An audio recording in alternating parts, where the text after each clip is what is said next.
What's up, guys? I'm Keegan, and we're here at the Great Crossings Welding Competition. It's the red and blue competition, part of the KWI Bluegrass Welding Series.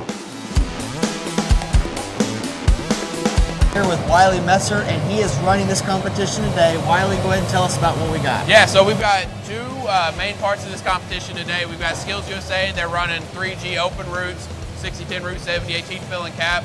They're all outside on generators. It's 30 degrees outside today, so they're all freezing, running these rods, getting the real life experience, real work experience. I mean, it's close to it gets to. I mean, gets them out of the booth, gets them in the fields, get them ready for the job. Right. And then we've got on the inside of the shop, we got FFA running the welding threes. Is that what it's called? Yes, the welding threes, the threes competition. They're getting prepped and ready for their regional competition. This is a stepping stone for them to get ready, get their teams ready, get some practice in. You guys only have like 2 competitions, and then it's going to regionals and state. Right. So it gives them a good place to warm up. And then once all that's over, Skills USA and FFA is going to compete against each other in a oxy-fuel cutting contest, which is going to be fun, I think. They're a blast, but that's what we've got going on. It's a busy day. We've got over 100 students here today competing, and I think there's still more coming.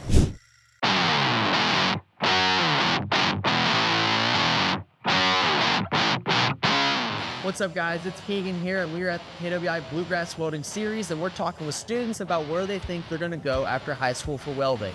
I'm here with Cooper, and you are going to get into welding after high school. Where are you going to go for welding after high school? KWI. What brought you to that conclusion? Well, I mean, I just went and took a couple tours of it. It looks like a nice place. And Did the tour help you make a decision? yes, sir.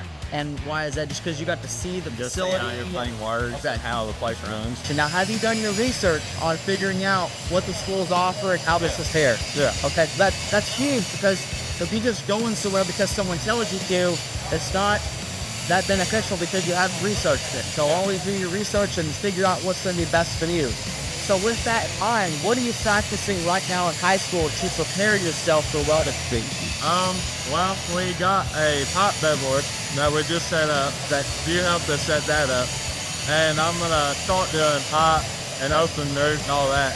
So try and prepare myself when I come up there. And doing things like that will propel you farther when you go to welding school, so that you can move past along the plate certification faster, and then you focus more on pipe. Yeah. Right on. All right, guys, we've heard it here today from Blake. This is KWI Bluegrass Series.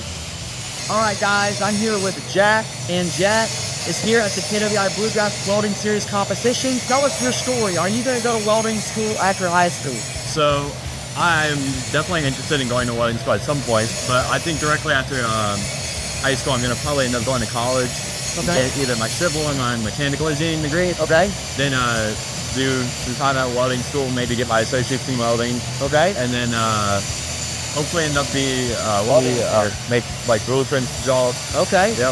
Now, something that we've seen is we've had a couple guys from KWI that were in college for about a year or two, and they had to drop out of college because they were going in debt. So they dropped out of college, came with KWI for 6 months, went out for about a year, made a lot of money, and then paid off their schooling program completely. Yeah. So that's another good point if you need to look at whenever you're going, you're going to go. That's another way to look at it whenever you're going to go to college. Now, you mentioned that you wanted to go to welding school. What welding school do you think you're interested in, or what school you want to go to? I don't really know enough about it to make it like a decision on that, but I mean KWI sounds great. Obviously, definitely that's probably the one I know the most about. I know a little bit about like also some other ones, but probably just whatever works best for me. And yeah, what you were saying earlier about like training for it, that's definitely another thing I definitely considered. Going to welding school first, at my college. Exactly. Yeah. So there's a lot going on today, and how have you guys prepared for this competition? Oh man, we've been running open roots and running them FFA pieces for the last 2 weeks or so. Okay. Really preparing for this. Really getting outside with the generators. Getting used to elements, the wind and rain and everything else. So, adjusting to the weather as per se. Getting ready for like the outfield, make sure we're prepared as today. We thought it was going to be a pretty good day today. Comes out to be it was really cold outside. Yeah. Yeah. And so, do you feel like this prepares kids to go out into the industry and weld? Oh, absolutely. I mean, and this is way different than you're in a booth, running on a machine hooked up to an outlet. These machines, they fluctuate. they weld a lot different than the machines inside. And you know, you're out here in the weather, the cold, the heat, the rain, whatever, you know, environment you're in. You know, we're out here welding on pipe stands today. You know, you aren't in a, you know, secure booth. You aren't protected from anything. You're out here in the elements, really, you know, getting intimate with it. Landon here was a former student here at Great Crossings, and he's here helping out today. And he went to KWI and has been traveling on the road the last couple of years. Landon, go ahead and just tell us your story and what you got into after graduating KWI. So I went to KWI, went through their whole program, got all my certs and everything, and then I got out, went to a couple steel mills, went all over the place, and then came back to my hometown, got a job working some fab and some specialty TIG welding. And then I do a lot of my own stuff, and I'm trying to branch out into working for myself. It's been an up and down, side to side ride all through all of it.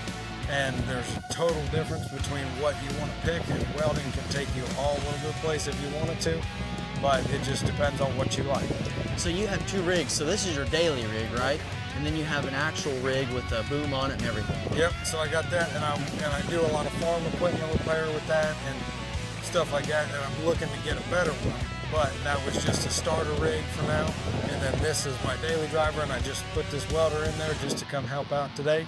But other than that, I got a couple other welders, and I want to do more and probably hire some people in the near future. I'm here with Kale. I have a question for you. Are you going to get into welding after high school? Yes, I am. I'm going to go to KWI for schooling, and after that, go out traveling.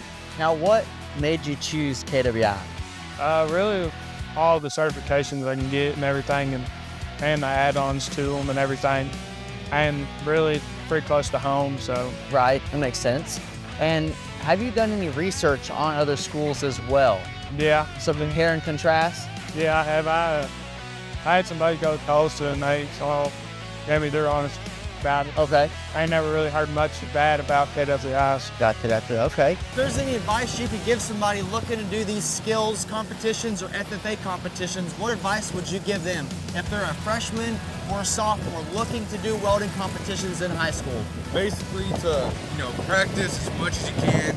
If you got generators at your school, make sure, you ask your teacher for permission, take them out, and make sure you practice and practice, because practice makes perfect. Either that, or I would say personally, enroll in as many competitions as you can, even if you aren't going in there to win as a freshman, sophomore, or junior.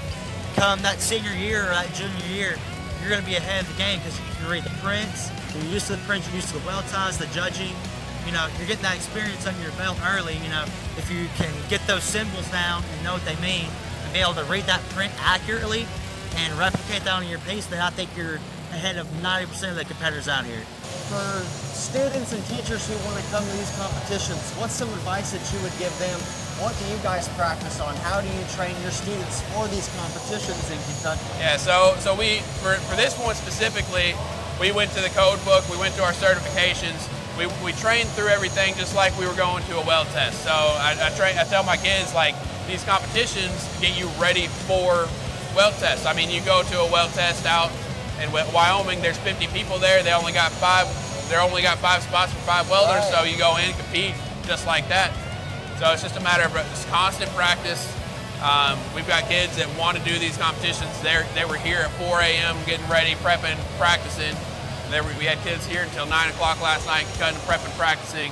Right. It's just constant. Once these kids know that there's buy-in, that they've got a shot at this, and it's a good opportunity for something later, they're going to buy in and get down on it. Yeah, so we've got competitions all over the state. This is our 6th, I think, or 7th. Yeah, 5, 6, or 7. We've got, and I think that the last 2 months it's been every Friday we've had another competition, and I think we got a couple more. I'm excited. Our kids are doing well.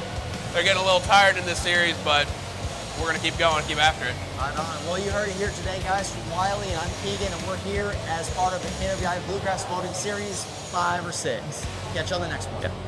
Again, if you are not subscribed to our YouTube channel, go ahead and hit that subscribe button and also that like button as well. And if you want to stay up to date on our notifications, go ahead and click the bell button, because we upload videos every week that are very helpful for welders in the welding industry.